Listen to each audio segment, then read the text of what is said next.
Well, there are lots of different ways to begin parkour, I think, because it's such an individualistic thing. So different people start with different, for different reasons and different ways. But the basic rules, if there are any rules, should be start gradually.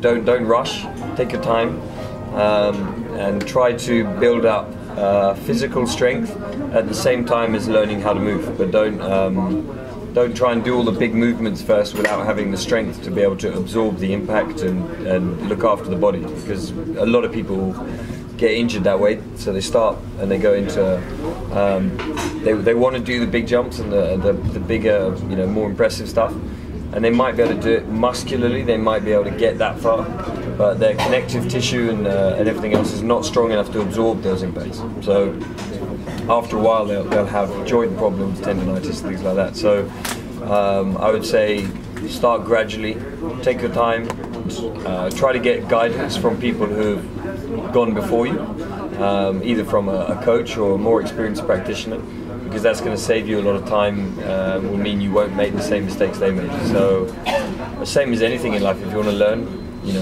want to take it up, then find people who are very good at it and learn from them.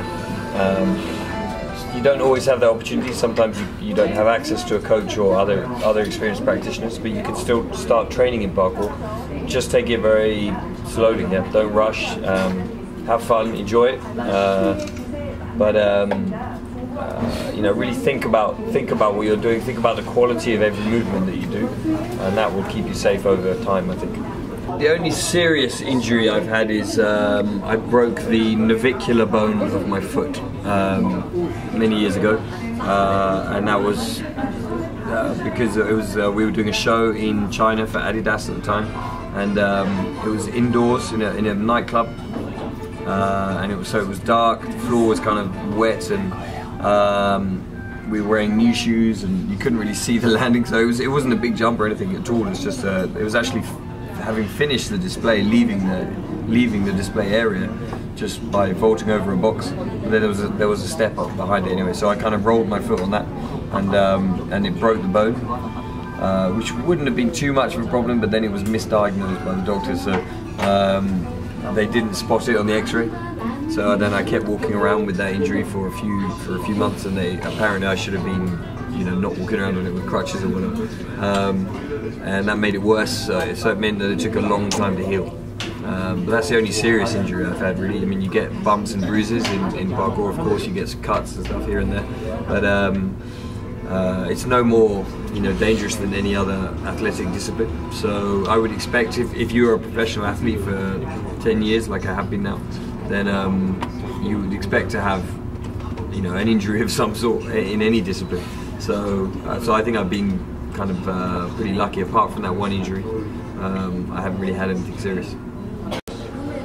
Well, philosophy is a difficult word,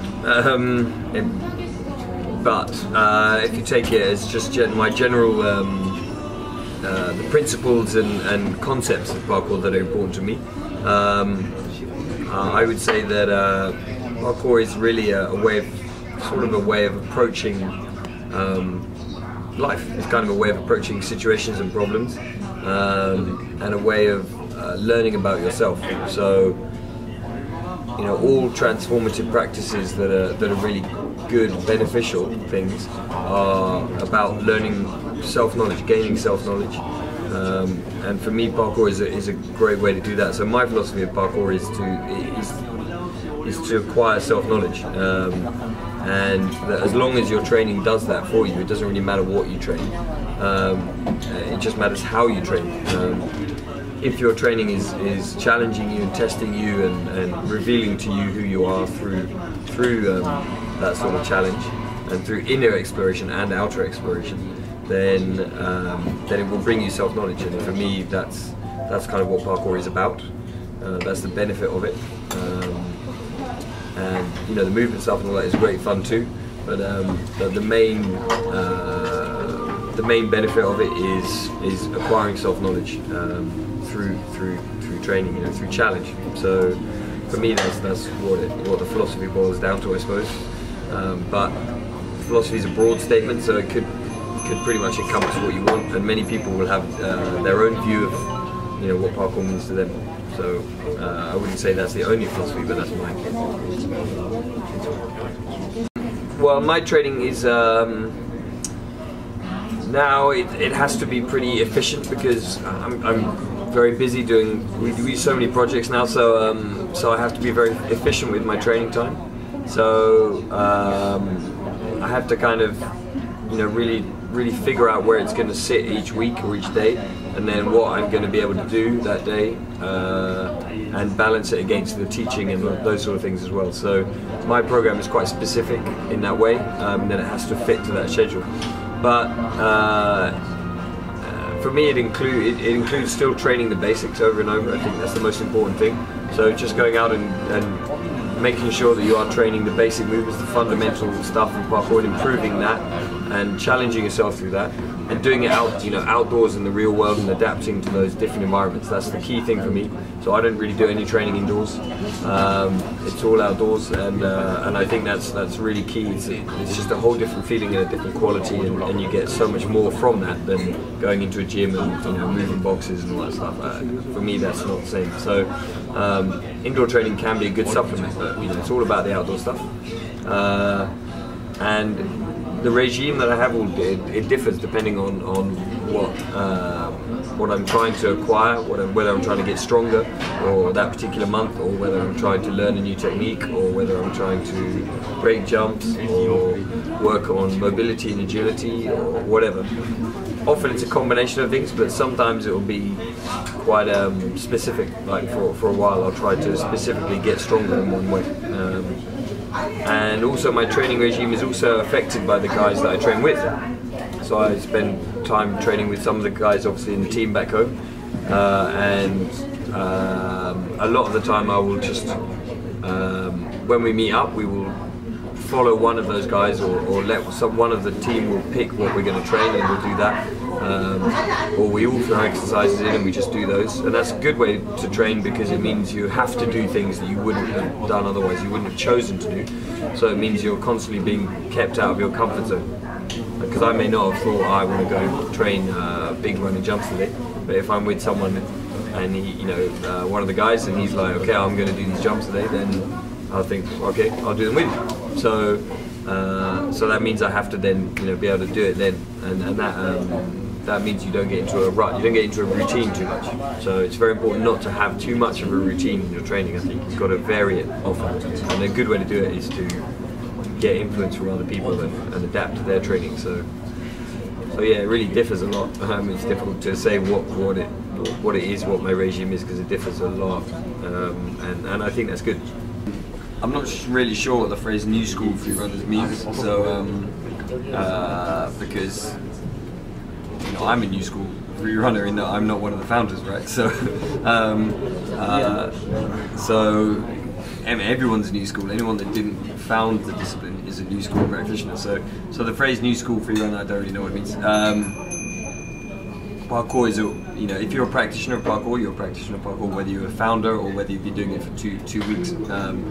If you're training the concepts of parkour, whether you call it parkour, free running, or Adidas or whatever, I don't care about names, then if you're training those concepts, then you're training parkour. If you're not training those concepts, you're not training parkour. It doesn't matter what it looks like. So if you're just going out and doing acrobatics, or trying to do backflips off walls, you're not doing parkour for real.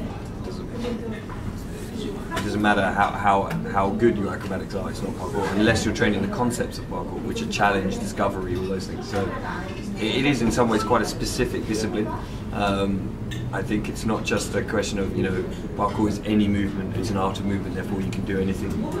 Those kind of statements are meaningless. And that means that dance is parkour, or martial arts is parkour, and they're not. It's a very separate discipline. So as long as you're practicing those concepts, you're doing parkour, whether you're new school, old school, whatever. Competition, again, I don't really have hugely an opinion on it, because it's not parkour.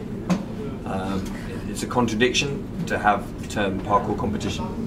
So it's a contradiction in terms, because parkour is a discipline of self-improvement, and a transformative practice, as I was saying, for self-knowledge. Competition is not that at all. Competition is currently the view of competition is fighting against someone else to say you're better than them, I'm number one. And that's nothing to do with self-knowledge or anything like that. So they're totally unrelated things. So you can't have a parkour competition. You can have a competition. You can have some sort of competitive event that utilizes the name parkour and approximates its movements. But that isn't a parkour competition. That's a competitive commercial event that is approximating parkour to make money, basically. There's not a parkour competition. You can't compete in a discipline which is about self-improvement, because how can my self-improvement be compared to yours or anyone else's? So yeah, so I'd say it's contradiction in terms, and I don't have anything to do with it. How was your feeling in a Korea Parkour community and today's workshop? I was really impressed by the Korean parkour community. I think they're really good people. Everywhere in the world we go, we encounter great communities, and Korea is no exception. They're good spirit. They brought a good discipline. Really enthusiastic. And even though some of the stuff, especially on the first day, maybe was quite challenging, everyone carried on going and kept smiling, kept trying their hardest. And didn't complain, a few people complained here and there, but it's okay. But on the whole, everyone went for it and gave it their best shot. And that's great. That's all we want to see, really, is that people have that spirit, because that's reassuring to see that people have the same spirit and that it's not just limited to a few people. The idea of what we do is to spread the discipline and make sure that spirit is. Is given to everyone in the world that wants it, or is shared with everyone in the world that wants it. So when we come to a community like this and see that they've already got that spirit, it's like, oh, that's great. I mean, it's a good community, I think, and there's some good skill levels amongst them as well. Some of the guys who've been training a long time, you can see they've got good skill and they can move really well. And even the newer people, they're up for the challenge. They're willing to try, and you can see that they keep training and get really good. So I think the workshops were really good fun, well organised by the guys here, well attended, and everyone gave their best, which is all you can ask for. So yeah, good community, very impressive. Thank you. What do you expect to the future parkour world and right awareness? Well, it's very difficult to say exactly. It's obviously impossible to predict exactly what's going to happen with where parkour will go in the future or what it will become. It's reached so far already around the world in a short time, really. Only sort of 10 years of it being exposed to the public consciousness. 10 years it's gone from a handful of people in France to tens of thousands of people doing it all around the world. So it's really grown very quickly. So it's impossible to say what's going to happen with that. Probably over time it will grow, it'll diversify more, maybe dilute, as some people are worried about. That's probably inevitable. It's probably okay too, because as long as there's a core of practitioners who are already always keeping that essence alive, it's okay. It means that people can find that essence if they want to. So I'm not too worried really about what's going to happen to in the future. I don't think you have to worry about that sort of thing. I think all you have to worry about is what you're doing now. Concentrate on that. Concentrate on being as best as you can now, being the best that you can be in this moment. And if you do that really well, then the future looks after itself. So I think if all the community just do as well as they can do and keep training hard and keep spreading it in the right way and communicating it in the right way, then the future will sort of take care of itself. So yeah, I don't worry too much about the future. It's hard enough being good in the present moment to worry about like what's going to happen in 10 years. May not even be alive. So yeah, just focus on the present and the future will take care of itself. Thank you very much, Dan. Thank you. Thank you for sharing your knowledge. Thank you for the amazing interview technique and method by Kim. Great camera work. Great audio recording people. Say hello. And a lovely quiet audience. Say hello to KP, Korea Parkour. Hello. Hello, Korean Parkour.